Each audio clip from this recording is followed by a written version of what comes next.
talked a little bit about positioning in a way to kind of maximize your uptime while maximizing your ability to like put out pressure.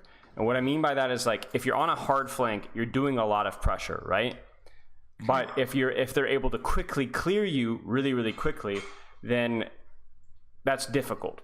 And generally when you're on a hard flank, sometimes it's easier for them to get rid of you because you don't have shields, you don't have healing, you don't have anything else support from your team. So the tricky balance with Soldier is finding the position that allows you to do the most damage, do the most shooting, but then also doesn't mean that you're going to they shoot you once and then all of a sudden you're caught in a really, really bad position. So it's not just how far do you have to flank, but how do you flank properly? Or how do you angle properly? Because if you look back at this fight right here, the problem was not that this angle or flank was too far. What was the problem with this angle or flank? The timing of it, I guess. It was the timing. The greedier the angle, if you're sitting inside of your team, timing doesn't matter. You just shoot because you're going to be on their timing by accident. You're just going to be there. But as soon as you start to flank, as soon as you start to angle, then it becomes wrong. That's why whenever I talk about, always have been the angles and timing guy, because you cannot have good angles without good timing, and you cannot have good timing and without angles, timing doesn't matter. If you have 6 people stacked on top of each other, timing doesn't matter. You're going to be doing it at the same time, whether you even try to. But as soon as you start having to incorporate people on different areas of the map, that's when timing becomes important because it's actually hard. You see what I'm saying? You don't tell somebody who sits on the couch all day to stretch or to warm up before you run. They're not running. They don't need to warm up. There is no activity at all. But as soon as you start doing the right things and start moving around, there is a new risk that you have to be aware of. And that's kind of like what you have to be aware of. Like, I appreciate you doing things like taking high ground here, and I appreciate you positioning yourself here, but you have to be aware of the risks of doing those things and how to do them better. Does that make sense? Yes. If you stand behind your shield all day long, you will never have to worry about timing ever again, but you'll also never, ever, ever get as much value as you could.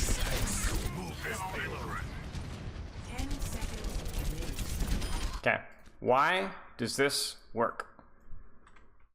You want to guess what that Ana was looking at? Her team on the payload.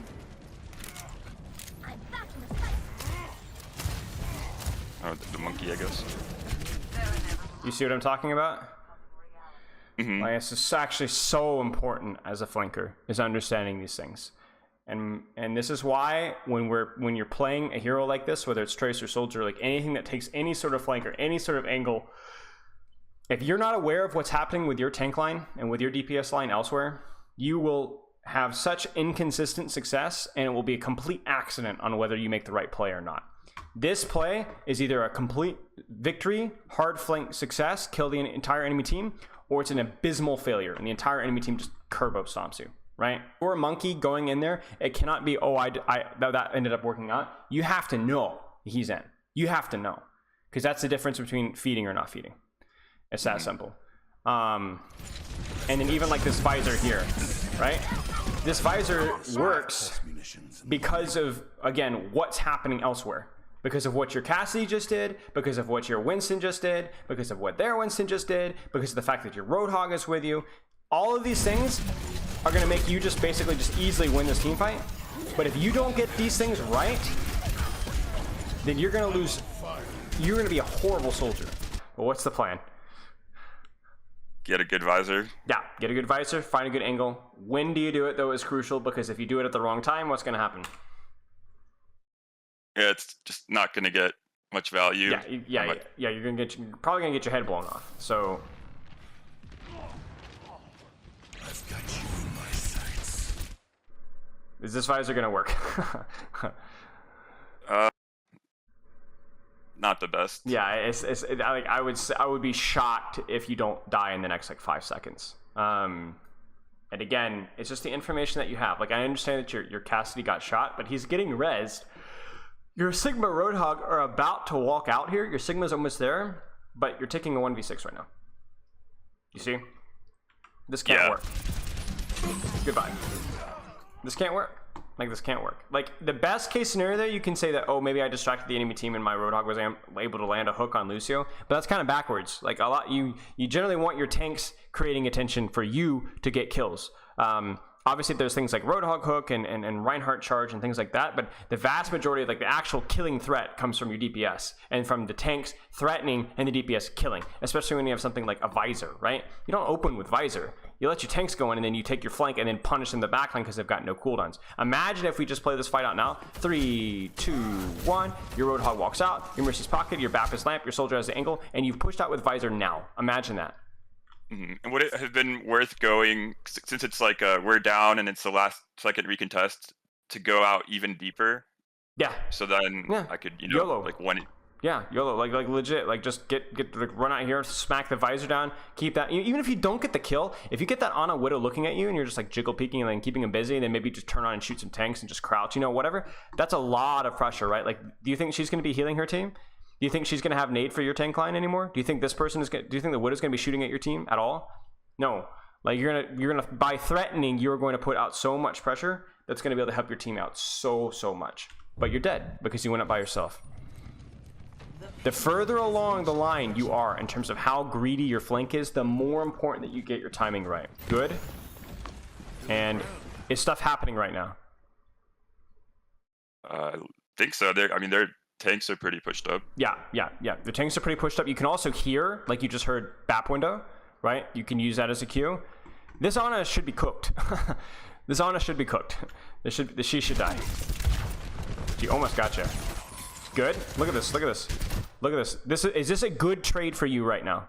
What you're doing? Yes. Yeah, it's a 2 for 1. And you're probably gonna kill her too. 3 for 1 now. That's what heal station is used for. Like, remember we talked about like pressure over time? This was more of a hard flank, but because of your use of cover and then grabbing the mega and then your use of cover again and then using the heal station, how long were you able to like put pressure out from here? Like, what was the uptime? Like 30 seconds probably. Yeah, it was high, right? You were almost consistently and constantly shooting enemies and threatening enemies, like almost like very high uptime. That's what we like to see. How would you grade this position in terms on uptime, on pressure? Where would you put it? This current one? Yeah. I would put this at like middle of the pack again. Yeah. Because I'm not like repeating the same flank. Yeah. And there's no way Sigma can shield all of them during this cross if I'm here. Yeah. I agree. I think this position looks really quite juicy. I think you should be able to do a lot of damage, and then you're actually at such a low risk of dying either as well. Like, you're such a safe position here. Look at your cover usage. You got heal station, you got a support next to you. You can shoot literally anything you want, Ryan Shield, Moira, whatever. This is really quite good. And if they walk too far forward, you're gonna Visor and they're all gonna die. What is something to be aware of with your current position right now?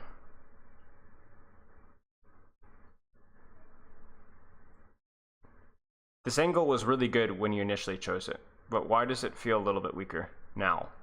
What has changed? My teammates are pushed up more. Yeah. So I'm not gonna. Yeah. Yeah. So where's the best angle to play when your teammates are pushed up like that? Probably with them. Yeah. Or like just. Yeah. Like, yeah. That was a trick question, right? I don't know if there is an angle that you can play, right? So then this becomes a situation where like just play with your teammates. It's not gonna feel great, but you're gonna do fine. You'll get good heal station value, get good damage pressure, and then if your teammates end up pushing back, you can just sprint away, retake your high ground, retake your angle, and do it again.